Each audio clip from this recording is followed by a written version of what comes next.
Ok, là je vais vous parler d'un petit animé tranquille. Et il y a une personne, voilà. Il y a une personne, un gars, qui s'appelle Yano.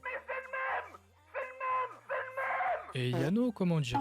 Lui, il a une particularité assez spéciale. C'est que c'est un gars, à chaque fois il se blesse. Tous les jours il se fait mal. Tous les jours il a une blessure. À chaque minute, à chaque seconde, t'es sûr qu'il va avoir une blessure quelque part. Je sais pas c'est quel sorcier, je sais pas qu'est-ce qui s'est passé dans sa vie, mais tous les jours il va se faire mal, le pauvre. C'est pas facile pour lui, Miskin. Ça va très très bien. Répète. Ça va bien. Au début, je pensais dans l'animé que c'était un Yakuza Yano, parce qu'il avait un cache-œil et tout. Je pensais son père, c'était le gérant. On a notre personnage, Kyoko. Kyoko, elle, c'est la déléguée de la classe. Tu vois, c'est une fille un peu angoissée qui s'inquiète un peu pour tout et rien. Et voilà, elle, Kyoko, dès qu'elle voit Yano, elle s'inquiète trop pour lui. Elle se dit, wesh, qu'est-ce qui se passe? Pourquoi il se blesse tout le temps? Pourquoi? Il y a quoi? Oulala, ça perd l'hypopète, sacre bleu. Et donc, Kyoko, dès le premier épisode, elle a décidé de surveiller Yano. H24, si y a Haja, elle est là pour lui. Et ça, c'est trop mignon. Farhan.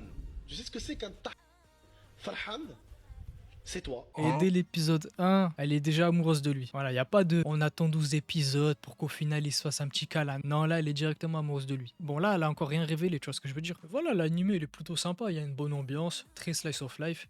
Pour ceux qui me connaissent, vous savez que j'adore les slice of life. On suit les personnages qui avancent un petit peu, tu vois, qui évoluent au fil du temps. Non, tu vois, l'histoire, elle est à la fois un peu drôle, touchante un petit peu, tu vois ce que je veux dire. Tu vois, t'as une fille un peu anxieuse, un peu angoissée, qui a un bon fond, qui veut tout faire pour ses amis. Et à côté, t'as un gars chill, un peu renfermé, voilà, qui se blesse à chaque fois.